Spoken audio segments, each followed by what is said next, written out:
ও মা এখন খাইবে দাও মা। এনেন আপনি বাঁচা রাখুক মা, আল্লাহ বাঁচা রাখুক। আর সারাটা দিন আমি কিছুই খাইনি মা। ফকির ভাড়া ঘরের দরজায় বসে খালি করে এটা অলক্ষী। বের করে দাও তো। আমার মুখের খাবার আপনি কাড়ি নিলেন। আল্লাহ আল্লাহ তুমি বিচার করো। আল্লাহ আল্লাহ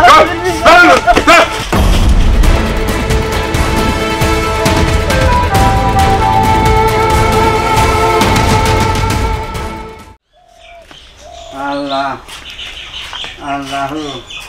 তানহা তানহা মারে কি আব্বা ডাক্তার কাছে? আমি তখন ভাড়া যাবো মা গ্রামের পর। তাসির তুমি? আব্বা ভাইয়া তো ঘরেই আছে। তাসির বাজান। আব্বা আব্বা আমি তো গ্রামের পর যাচ্ছি বাজান। ও আব্বা, তোমাকে যে আমি ফর্ম ফিল আপের কথা যে বলেছিলাম সে টাকার কি ব্যবস্থা করলে? বাজান রে আর বেশি দিন লাগবে না টাকা গোছাতে। পড়ায় গোছানি হয়ে গেছে, তোমার পরীক্ষার সময় আসতে আসতে টাকা হয়ে যাবে না। কিন্তু আব্বা বেশি দিন আর নাই, কিন্তু একটু দেখো। আচ্ছা বাজান আচ্ছা দেখবো না। আচ্ছা আমি তাহলে কলেজে যাই। আচ্ছা যাও যাও। মারে আব্বা তুমি হাতে বাড়া চাটি করে বাড়ির ভিতরে খাইও, বাইরে বাইরে বাড়ায় না। আব্বা তুমি যাও, দেখি শুনি যাও। দেখে শুনে যাবো না। গেট মেটে কেউ আসলে কারো কথা কোনো উত্তর দিয়ে না। আচ্ছা আল্লাহ আল্লাহ।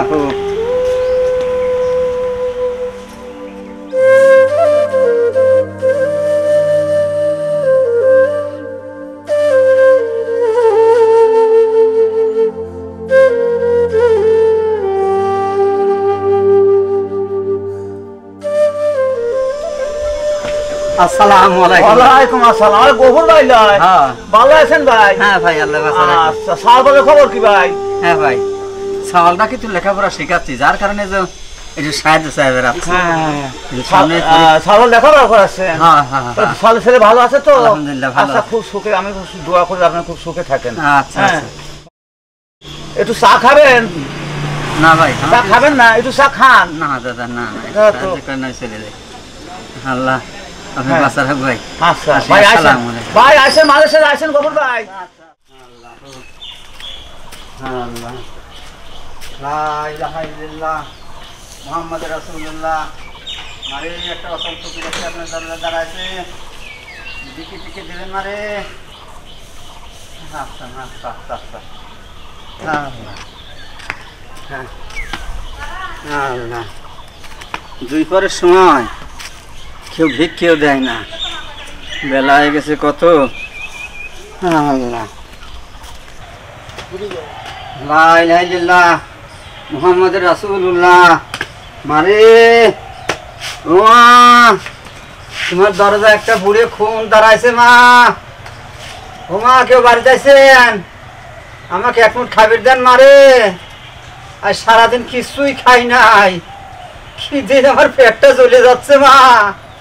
ও মা এক মুঠ খাবার দাও মা। এনেন আপনি বাঁচা রাখুক মা, আল্লাহ বাঁচা রাখুক। আর সারাটা দিন আমি কিছুই খাইনি মা, খিদে পেটটা চলে যাচ্ছিলে। আল্লাহ তোমাকে বাঁচা রাখুক, সুখে শান্তিতে রাখুক। আল্লাহ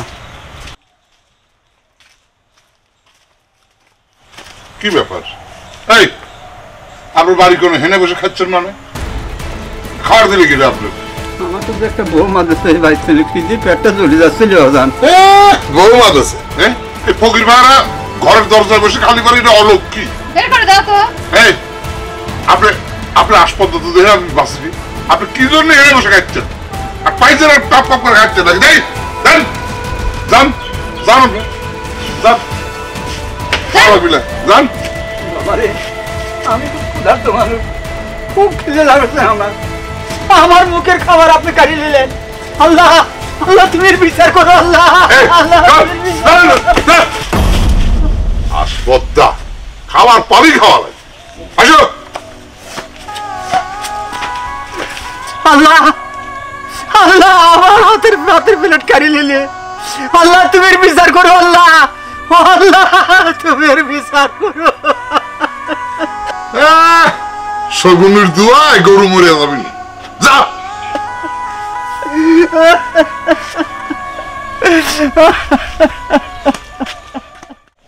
এই লও, আমি তো তোকেই খুঁজতেছি। কি হয়েছে মা?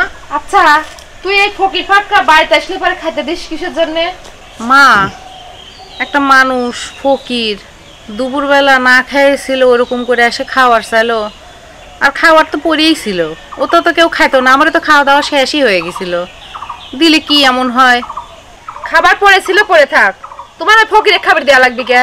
আর শোন, মানা করে দিছি খবরদার, আর কোনোদিন যদি ফকিরে খাইতে দিস, আর শোনে তোর আব্বা কিন্তু খুব রেগে আছে, আর কোনোদিন এসব খাবার টাবার দিস নে। আর তুই কোথায় যাচ্ছিস? একটু বান্ধবীর বাড়ি যাচ্ছি। বান্ধবীর বাড়ি যাওয়া লাগবি না, বাড়ি চলে।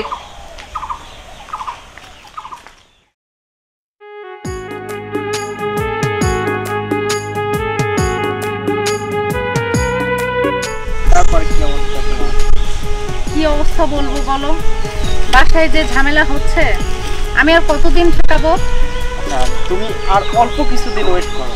আসলে হয়েছে কি, তুমি তো জানো যে আমি লেখাপড়া করি, তুমিও পড়াশোনা করতেছো, তাহলে এই মুহূর্তে যদি আমরা বিয়ে করি তাহলে আমি তোমাকে খাওয়াবো কি বলো? আমাদের তো একটা চাকরি বাকরির দরকার নাকি? তবে আমি হ্যাঁ তোমাকে কথা দিচ্ছি, আমার চাকরি হওয়ার পরে আমি তোমাকে বিয়ে করব। সে তো তাও অনেক দিন। অনেক দিন? তুমি আর একটু ম্যানেজ করো, আমি জানি তুমি পারবে। আমি যে কিভাবে আব্বুকে আর ম্যানেজ করবো আমি বুঝতে পারছি না। আরে বোকা, তুমি পারবে, আমি বলছি না তুমি পারবে, তুমি পারবে, আমি জানি। আচ্ছা, ওই বিয়ের কথা বাদ দাও, আমরা একটু নিজেদের কথা বলি। আমার কোনো কথা শুনতেই ভালো লাগছে না বিয়ের কথা ছাড়া। তুমি বুঝতেছো না বাসায় কতটা ঝামেলা হচ্ছে? তাই না? হ্যাঁ। আচ্ছা, ক্লাসের সময় হয়ে যাচ্ছে তো, চলো, এখানে দাঁড়ায় থাকাও বেশিক্ষণ ঠিক হবে না। ঠিক আছে, চলো।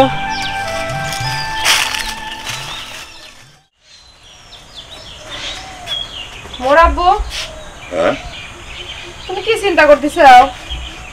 না, চিন্তা আর কি করবো, মেয়েটার জেনেই বিয়ে ঠিক করি, মেয়েটা রাজি হয় না। ওর তো বয়স হয়ে যাচ্ছে, যেখানে সম্পর্ক করতে যাই তো বাঁকা হয়ে বসে, রাজি হয় না। এটা একটা চিন্তার বিষয় না? এখন বয়স হয়ে যাচ্ছে, যদি এই বয়সে বিয়ে না দিতে পারি তাহলে তো পরে বিয়ে দেওয়ার সমস্যা হয়ে যাবে। বলো তো কি করি? তা তো তুমি ঠিকই কইছাও, কিন্তু মেয়েটা রাজি হয় না কেন? নাকি আমি কথা বলে দেখবো? আমি এই কথাই তো কবে চাচ্ছি, তুমি মোর সাথে কথা কও, যেহেতু মেয়ের মা তুমি, তোমার এই কথাগুলি খোলামেলা বলার দরকার। বলে দেখো যে সে কেন রাজি হয় না, নাকি কোথাও কারোর সাথে সম্পর্ক আছে, বন্ধুত্ব আছে, এটা শোনো তার কাছে, বুঝছো? আমার মনে হয় এটা ভালো হয়। আচ্ছা ঠিক আছে, আজকে আমি ওর সাথে কথা বলে দেখি। হ্যাঁ, ওইটাই ভালো। আর তুমি না খায় দেয় বসে রয়েছে, আসো খাই লাও। এসব চিন্তা ভাবনায় আমার আর খাইতে ইচ্ছে করে না মোর মা। তুমি চিন্তা করে না, চিন্তা করে শরীরটা খারাপ করে না, আমি মোর সাথে সব ধরনের কথা বলে দেখবো না ওর কি সমস্যাটা। তুমি চিন্তা করে না, আসো। হ্যাঁ, খাবে সেই আসো। ভালো। চিন্তা করতে বারণ করো, চিন্তা এসে যায় মোর মা।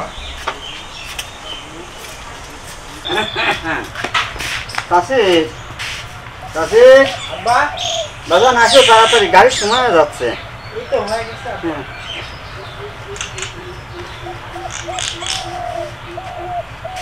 বাজান রে, তো যাও, পরীক্ষাটা ভালো করে দিও, যাতে ফার্স্ট হও।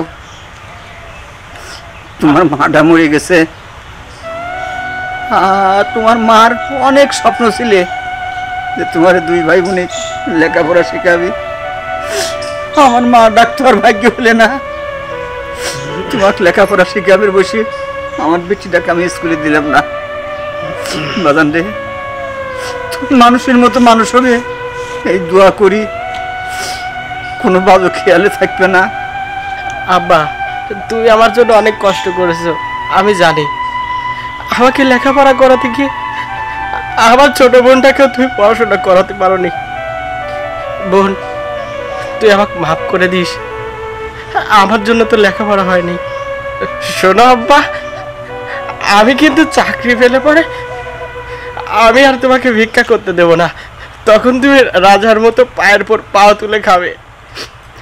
তখন মানুষ বলবে যে ওই দেখ তাসিরের আব্বা, তার এখন কত সুখ। বাবা, আমি তোমার সুখ চাই, আমার জন্য দোয়া করো, আমি যেন চাকরিটা পাই। বোন, তুইও আমার জন্য দোয়া করিস, আমি চাকরি পাওয়ার পরে তোকে অনেক বড় ঘরে বিয়ে দেবো, এটা আমার স্বপ্ন। শোন বাবা, এই যে টাকাগুলো দিলাম, তোর বোন হাঁস মুরগি বেশি ডিম বেশি টাকাগুলো গোছায় তোকে দিলে, রাস্তায় গাড়িতে যাওয়ার সময় কেউ কিছু খাইতে দিলে কারোর খাবার খায়ও না, ওতে ওরা অনেক কিছু মিশে খাওয়ায়, খাওয়া সব নিয়ে যায়। চলো বাবা, তোমাকে আমি টাকা দিয়ে আসি, চলো। না না না, তোমার যা লাগবে না, আমি একাই যেতে পারবো, তুমি শুধু আমার জন্য দোয়া করো। যাও বাবা, আমি আসি, সাবধানে থাকি। ভাইয়া সাবধানে যাও। চল বা।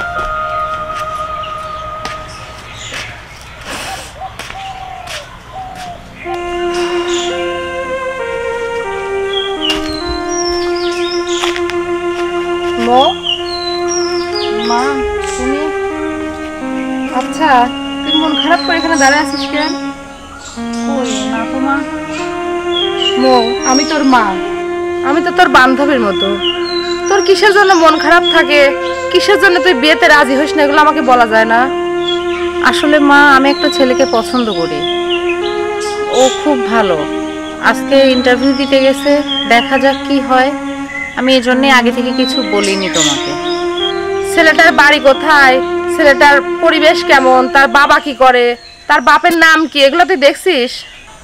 তা কিছু জানি না, কিন্তু ও খুব ভালো মা, ও খুব ভালো ছেলে। তো তুই না জানি একটা ছেলে কিভাবে পছন্দ করিস? দেখো মা, এতদিন ধরে ওর সাথে মিশছি, ওকে চিনি, ও খুব ভালো ছেলে, ওরকম না, 8-10টা ছেলের মতো ও না। আর তাছাড়া ও আমাদের কলেজেরও ফার্স্ট বয়। মা, তুমি একটু বাবাকে বুঝাই বলো না প্লিজ, একটু একটু বোঝো, তুমি বোঝার চেষ্টা করো মা। শোন, তোর এসব কথা আমার আর ভালো লাগে না। তোর চিন্তায় চিন্তায় তোর বাপ স্ট্রোক করবি, আর তোর বাপ কি, আমি মনে হয় আগে স্ট্রোক করে মরে যাব। আমার আর এসব ভালো লাগে না, কি যে করিস আমার কিচ্ছু ভালো লাগে না। মা, মা, কতটা দিন হয়ে গেল সাওয়ালটার সাথে আর কোনো রকমের যোগাযোগ নাই। আব্বা, হ্যাঁ, তুমি হেনে বসে কাঁদতেছ কে? কাঁদতেছি মারে, সাওয়ালটা কতদিন হয়ে গেছে।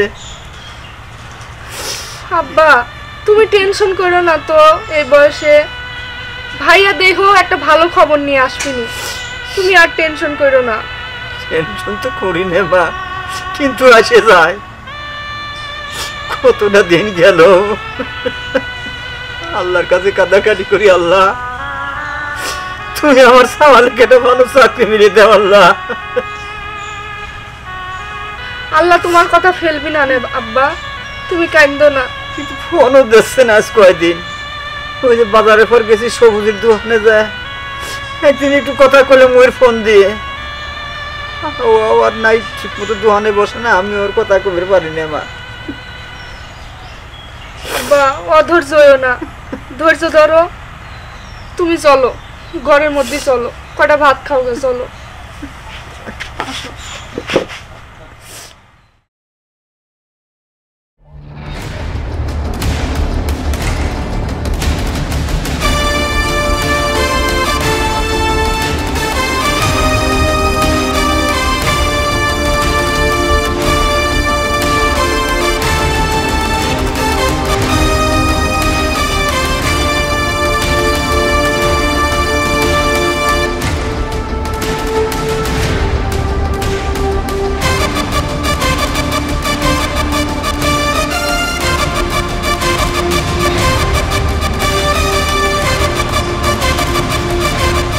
বাড়িতে কেউ আছে? বাড়িতে কেউ আছে নাকি? বের হয়ে আসেন। আপনি কি গফুর সাহেব? জি স্যার। আপনার নামে তো কেস হয়ে গেছে। কি কোন স্যার? আমার নামে কেস হবে মানে? আপনি এখনো ভিক্ষা করেন, আর আপনার ছেলে কোথায়? হয় স্যার, আমি এখনো ভিক্ষে করি। আমার সাওয়ালটা ঢাকা গেছে চাকরি করবে। চাকরি পালি ভরেই আমি আর ভিক্ষে করবো না স্যার। কিন্তু আজকের পর থেকে তো আপনার ভিক্ষা করা নিষেধ। হ্যাঁ বাবা, বাজান তুই? বাবা, তোমার কষ্টের দিন শেষ। আজ থেকে আর তোমার ভিক্ষা করতে হবে না। তোমার ছেলে এখন ম্যাজিস্ট্রেট। তুমি এখন রাজার মতো বসে খাবে। বোন, আমি তো ম্যাজিস্ট্রেট হয়েছি, তবে আমার যে আশাটা আছে সেটা আবার আমি পূরণ করব। আমার লক্ষ্যে বোন। আর ভিক্ষে করবো না বাজান, আর ভিক্ষে করবো না। কত কষ্ট করেছো আমাদের জন্য বাবা। ভাইয়া বাড়িতে চলো। আমি তোমাকে বলেছিলাম না যে আমি চাকরি পেলে আমি তোমাকে বিয়ে করব। আজকে আমি ম্যাজিস্ট্রেট। আজকে কি তোমার কোনো আপত্তি আছে আমাকে বিয়ে করতে? একদমই না, তোমার ফ্যামিলির? আশা করি মোটেই না। তবে আমাদের স্বপ্নটা শেষ পর্যন্ত পূরণ হলো। আসলে আমারও বিশ্বাস ছিল তুমি একদিন ভালো কিছু করবে। তবে হ্যাঁ শোনো, আজকে তোমার বাবাকে যা বলবা যে আমার মা তো নেই, আমার বাবা আর আমার ছোট বোনকে নিয়ে আমি তোমাদের বাসায় আসবো। আচ্ছা ঠিক আছে, বলবো। এখন চলো কোথাও ঘুরতে যাই। না না না, এখন তো ঘোরার সময় নয়, ঘুরবো বিয়ের পরে। তুমি বলো বিয়ের পরে কোথায় ঘুরতে যাবে? তুমি যেখানে যাইতে চাবে আমি তোমাকে সেইখানে নিয়ে যাব। আমার তো খুব নেপাল যাওয়ার ইচ্ছা। আচ্ছা, এখানে সময় বেশি নষ্ট না করে চলো যাই। আর তোমার বাবাকে যে এখনই বলবা। আচ্ছা ঠিক আছে, চলো চলো। বিয়ে সাহেব, এটা তো আমাদের মেয়ে, আমি ওর মামা। তো কিছু বলছেন না যে? না ঠিক আছে। ভাইয়া ভাবি কিন্তু দেখতে অনেক সুন্দর, কি বলো আব্বা? হ্যাঁ অনেক সুন্দর, তবে এ বিয়ে হবে না। হবে না কেন? না, মেয়ে দেখে পছন্দ, বাড়ি দেখে পছন্দ, সবকিছু দেখি আমার পছন্দ, কিন্তু আমার ছেলের সঙ্গে এই মেয়ের বিয়ে হবে না। কেন হবে না? কেন হবে না জানতে চান? অবশ্যই জানতে চাই। হ্যাঁ তাইলে শোনেন। অনেক দিন আগে একটা ফকির আপনার বাড়ির দরজার সামনে খেতে বসছিল। আপনি কি করছিলেন? সেই ভাতের থাল নিয়ে সেই ফকিরটাকে ঘাড় ধরে ধাক্কা দিয়ে ফেলে দিয়েছিলেন। হ্যাঁ, তাতে কি হয়েছে? হ্যাঁ, মাও গুনে জি আর দুধ গুনে হয় ঘি। বাপ মাও যার ভালো, সে ঘরের সন্তানও ভালো হয়। কারণ আপনাদের দেখে দেখে তো ওই মেয়ে ওইগুলি শিখছে। তার কারণ ও মেয়েও আপনাদের মতোই হবে, যার কারণে আমার ছেলে এখানে বিয়ে দেব না। আরে ভাই সাহেব, তো বুঝলাম, কিন্তু সেই ফকিরের সাথে বিয়ের কি সম্পর্ক? সেই বিয়ের সম্পর্ক, সেই ফকির আমি। হ্যাঁ, আমি সেই ফকির। আমার মুখের খাবার আপনি কাটিয়ে নিলেন। আল্লাহ, আল্লাহ তুমি এর বিচার করো। আল্লাহ, আল্লাহ তুমি এর বিচার- আসপদ্দা খাবার পাবি, খাওয়া লাগে। আসো। হ্যাঁ, সেই সেই কি আপনি? হ্যাঁ সেই আমি। আপনার এই অবস্থার পেছনে কি জাদু আছে? জাদু আমার এই ছেলে। হ্যাঁ, আমার এই ছেলেই আমাকে পরিবর্তন করে দিয়েছে। বুঝলাম না তো। হ্যাঁ, আমি তখন ভিক্ষে করে আমার ছেলেকে লেখাপড়া শেখাতাম। এখন আমার ছেলে একটা অফিসার, তাই আমার ছেলে আর আমাকে ভিক্ষে করতে দেয় না। এখন আর আমার ভিক্ষের দরকার নেই। না মানে বিয়ে সাহেব, আমি বলছিলাম কি যে একটা ভুল হয়ে গেছে, আমার বোন ভুল করছে। এই ভুলের জন্য তো আর ছেলে মেয়ে দায়ী হতে পারে না। যতদূর আমি জানি আমার ভাগ্নি আর আপনার ছেলের সঙ্গে ওদের একটা আলাদা জানাশোনা আছে, যেটা শুনছি না আপা। তাই বলছিলাম যে আপনি যদি এভাবে সেই আগের একটু ভুলটা ধরে রাখেন তাহলে কেমন হয়ে যায় না? কিন্তু বাবা, ভুল তো একটা হয়েছেই। আসলে কি বাবা, আমি যখন কলেজে পড়তাম তখন থেকে মোর সঙ্গে আমার একটা রিলেশন ছিল। তা তুমি যেমন আমাকে কষ্ট করে লেখাপড়া করাইছো, তেমন ও আমাকে অনেক হেল্প করছে। সেজন্য বলি কি বাবা, তুমি আগেকার সব কথা ভুলে যাও। বাবা, মোর বাবা মা যে ভুলটা করছে সেই ভুলের জন্য আমি তোমার কাছে ক্ষমা চাচ্ছি। না না বাবা, তুমি ক্ষমা চাচ্ছ এর অপরাধ তো আমরা করেছি, আমরাই বিআই সাহেবের কাছে ক্ষমা চাই। বিআই সাহেব আমাদের ক্ষমা করে দেন। বিয়ে সাহেব, ভুল তো মানুষই করে, আমি ভুল করে ফেলছি, আমাকে মাফ করে দেন বিয়ে সাহেব। আব্বা,